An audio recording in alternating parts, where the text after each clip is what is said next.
Bien, perfecto. Charlie, vamos a sumar, si te parece bien, a A la ver qué, mesa. qué ven para adelante. Claro, de Pymes en la Red, a Lautaro Movchet, que es economista de la Fundación Libertad y Progreso. Lautaro, ¿cómo te va? Muy buenos días. Cris Dátola te saluda. ¿Qué tal? Buen día para todos, ¿cómo están? Bien, gracias por sumarte acá a Pymes en la Red. Bueno, acá un poquito el panorama que contaba Charlie, que tiene que ver, bueno, el impacto de la devaluación que se da cuando se libera el cepo y qué se va a poder trasladar a precio o no. Decía Charlie recién también que, bueno, la primera semana, que fueron 3 días, el gobierno nacional se lo vio augurioso con el tema del levantamiento del cepo, no explotó nada. Quería saber qué opinás vos sobre lo que pasó esta semana y lo que va a pasar de cara al futuro. Bueno, a ver, en primer lugar, analizando un poquito los números de esta semana, me parece que la salida en general del CEP, o al menos intentar la unificación cambiaria, fue una medida acertada por parte del gobierno, que la verdad el nivel en el cual terminó el tipo de cambio mayorista, si se quiere, eh, el salto fue bastante pequeño, en torno al 5%, si bien inicialmente superó al 10%, pero después al cierre del día miércoles, bueno, tuvo una caída significativa, con lo cual me parece que todavía dar algún tipo de pronóstico es muy apresurado. Creo Ujú. yo que en las próximas semanas el dólar va a seguir fluctuando, vamos a ver cierta volatilidad para ver en definitiva dónde termina ubicándose. De todos modos, es cierto que al menos en estos primeros días se ubicó cerca del medio de la banda, ¿no? En torno a 1.200 pesos, con lo cual es un síntoma de credibilidad por parte del mercado, un síntoma de que los exportadores, así como durante el mes de marzo habían frenado la liquidación de divisas, parecería que comenzaron a reanudar ese flujo de entrada de dólares, con lo cual de vuelta es un buen síntoma hacia adelante. Y a partir de ahí queda un poco la incógnita de cuánto de este salto en el tipo de cambio, si es que finalmente va a haber un salto o si nos vamos a acercar más hacia la banda inferior y en definitiva no termina habiendo una depreciación del peso, lo dejo como incógnita. Ujú. Pero en definitiva creo yo que todavía no tenemos el panorama completo, o al menos la película, ¿no? Como para poder determinar cuánto de esto va a terminar impactando en precios. Creo yo que al principio de la semana o mismo durante el fin de semana anterior hubo muchos anuncios, ¿no? De listas de precios que se iban actualizando y cosas por el estilo que después se fueron retrayendo. Entonces, el impacto final todavía me parece que falta para poder medir o cuantificar efectivamente el nivel de precios, cuánto se va a terminar aumentando. Ujú. Yo era de los que pensaba que iba a estar más cerca de la banda superior. La verdad es que esté más cerca del medio es algo que calma a todos, ¿no? Y que vemos que en los mercados responden. Estuve con muchos empresarios pymes recorriendo fábricas hace unos días atrás y me decían que tuvieron que bajar precios porque también les había bajado el dólar. O sea, contrario a lo que estábamos pensando, muchos bajaron precios porque les había bajado el dólar y tenían que ser más competitivos. Me parece que lo que es muy prudente de tu parte decir, bueno, vamos a ver qué pasa de cara al futuro, esto recién empieza. Creo que hay dos desafíos que tiene el gobierno nacional, el Ejecutivo Nacional, principalmente Caputo, por resolver que tienen que ver, por un lado, cómo hacemos los argentinos para generar dólares genuinos, cómo hacemos los argentinos para que tengamos más empresas exportadoras y por otro lado, cómo hacemos para ser más competitivos, ¿no? Caputo en algún momento dice, Argentina está, hace un mes, cara en dólares y necesitamos nosotros, el Ejecutivo, bajar impuestos. Bueno, para que puedan ser más competitivos. Me parece que ahí hay dos ejes que tiene que empezar a trabajar el Ejecutivo Nacional. Sí, totalmente. A ver, me sumo un poco a la primera parte de tu análisis.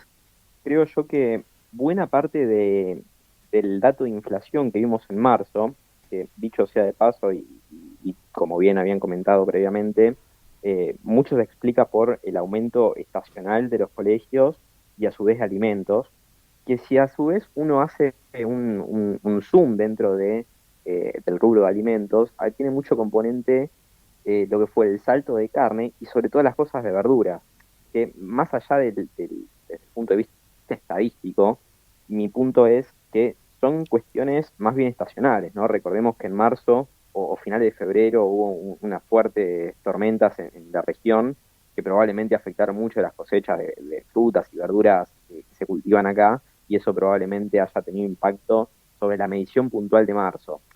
Además de eso, creo yo que la incertidumbre que hubo en las últimas semanas de cara a, bueno, el acuerdo con el fondo y precisamente cuál iba a ser el cambio en el esquema del tipo de cambio, me parece que muchos se anticiparon, ¿sí? Previendo justamente, como bien marcabas, un tipo de cambio más cerca de los 1.300, es decir, cerca de los financieros o incluso un poco más alto, y eso probablemente haya tenido un impacto significativo sobre la inflación de marzo, y probablemente eso también sea una especie de paragolpe, ¿no? Para la inflación de abril. Es decir, no hay que ser tan pesimistas de cara a, bueno, el tipo de cambio aumentó un 5% o un poco más después de la salida del cepo y eso se va a trasladar directamente a precios, sino yo creo que puede haber un rebote o incluso quedar cerca entre 3 y 4% de la inflación de abril, precisamente porque me parece que muchos de esos precios ya se adelantaron, ¿no? Y bueno, como bien marcaste, muchos van a tener también que retrotraerse por una cuestión de que el tipo de cambio terminó estando, o al menos hasta el momento de vuelta, insisto, me parece que hay que ver la película entera, pero hasta el momento terminó con un nivel inferior al que, bueno, suponían. Y por otro lado, aprovechando la segunda pregunta, sí, me parece que claramente Argentina va a necesitar, bueno, continuar con el proceso de desregulación. Me parece ahí que el rol del Ministerio de Desregulación a cargo de Sturzenegger va a ser fundamental para que justamente Argentina pueda eliminar esas trabas que son completamente ridículas y que le complican la vida a diario no solamente a las grandes empresas, sino también a las pymes y pequeños emprendedores, ¿no? Y ahí me parece que va a estar la clave para que Argentina pueda crecer de manera sostenida y generar los dólares que necesita para justamente retroalimentar ese crecimiento. Lautaro, lo que yo entiendo, vos corregime si no es así, estamos en estas distintas fases, ¿no? Viste que dice el gobierno pasó de fase 2 a 3, de 3 a 4, pero son fases como para ir acomodando la economía, pero todavía no es el objetivo deseado, digamos. La transición final es pasar a ser un país productivo, donde entonces ya no va a haber problema de empleos, no va a haber problema de salarios y por consecuencia no va a haber problema ni de dólares ni de consumo. Ahora, ¿eso vos cuándo lo ves? Porque si pasa en 2026, bueno, no está tan lejos. Pero si pasa, si hay que esperar a 2028 o a que lleguen los dólares que se estiman de la energía, como hablábamos antes, de que el sector energético va a ser otro campo más a fin de la década, ya se estira un poquito más la luz de esperanza, ¿no? ¿Vos cuándo lo ves eso? Bueno, a ver, hay varios puntos ahí, ¿no? Por el lado de los salarios, tenemos que pensar al mercado laboral como un mercado más donde tiene precios y cantidades. Dadas las rigideces que tiene el mercado laboral argentino, fíjate que la tasa de desempleo no es alta si se la compara con otros países, está en torno al 6%. Y no Ahora, se como no disparó. puede ajustar por cantidades, claro, como no ajusta por cantidades, ajusta por precio, es decir, por salario. Sí. Entonces, ahí es donde claramente Argentina tiene una gran diferencia con otros países, no sé, típicamente Estados Unidos, donde uno ve, aumenta la probabilidad de recesión, automáticamente se eh, aumentan los pedidos de desempleo, de la asistencia de desempleo, pero los salarios se mantienen estables, es decir, ajustan por cantidades y tiene mayor flexibilidad para justamente ajustarse a los ciclos. Argentina tiene mucha rigidez, con lo cual las cantidades no ajustan ni para abajo ni para arriba, es decir, Argentina no crea empleo, pero tampoco se dispara la tasa de desempleo cuando tiene años sucesivos de recesión. Entonces, en ese sentido, me parece que ahí, de vuelta, en el ámbito laboral, va a haber que hacer algo para modernizar leyes laborales y ver cómo Argentina se prepara para incluirse nuevamente mundo, ¿no? Es decir, no podemos vivir aislados y pretender que, bueno, generar más trabajo si queremos cerrarnos cada vez más. Ese camino claramente no nos conduce a ningún lado y es precisamente lo que explica esos 10, 15 años de estancamiento en lo que es el empleo privado. Eh, y por otro lado, en los sectores, yo creo que poco a poco se van reactivando, si uno mira los componentes del EMAE, ¿sí? poco a poco se van tiñendo de verde, pero todavía Argentina de vuelta tiene mucho potencial en algunos sectores, tiene mayores dificultades desde el punto de vista de eficiencia en otros, Claro. y ahí claramente va a tener que haber dos, dos grandes tareas. Desde el punto de vista de los productores, buscar la forma justamente de ganar mayor eficiencia, ya sea con la adopción de nuevas tecnologías o mismo con la innovación. Y por otro lado, desde el punto de vista del gobierno, bueno, tratar de acompañar justamente con reglas de juego que le permita el mayor desafío productivo a bueno, esos innovadores y productores. Ahí me sumo, Lautaro, ya con la última que tiene que ver cómo hace, como vos bien decís, un industrial argentino tradicional que quizás tenga máquinas hasta te diría de 30, 40 años, que no pudo renovar su parque, de sus máquinas y su producción, con una Argentina que tiene un crédito donde es difícil acceder, un crédito donde pocas empresas logran entrar al sistema financiero para poder aumentar su productividad, conseguir una máquina nueva. Digo, ahí también hay un desafío en el sector productivo.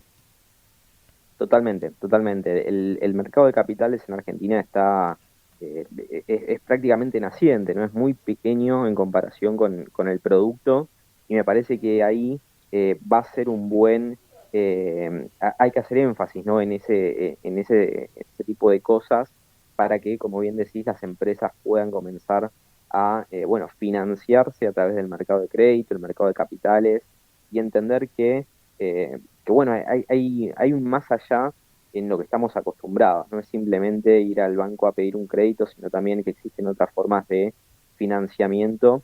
Me parece que también ahí hay una cuestión cultural, ¿no? El argentino no está acostumbrado a, bueno, nuevos instrumentos.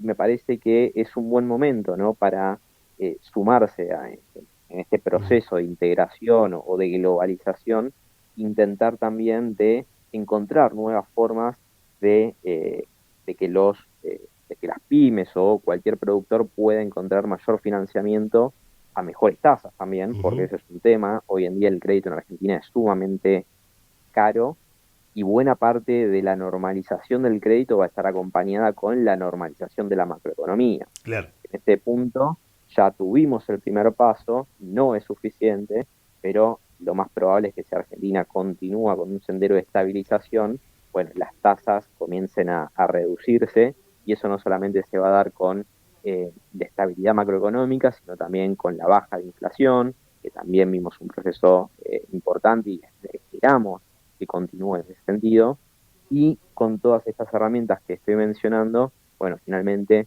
en algún momento esperamos que termine abaratándose el crédito, y ahí, como bien marcaste, eso le va a permitir a los productores renovar sus maquinarias.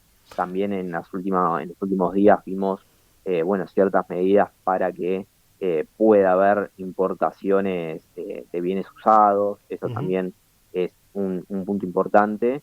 Y bueno, de a poco ir destrabando la maquinaria productiva argentina, que esperemos que en los próximos años pueda volver a funcionar de la mejor manera posible y sea pujante. Y sí, sí, porque estuvo muchos años cazando en el zoológico, donde no era necesario quizás renovar una maquinaria, y después un último año de mucha contracción. Entonces, si no tiene financiamiento, se hace difícil. Aparte, en los principales países del mundo, las empresas se apalancan con financiamiento. Totalmente, totalmente.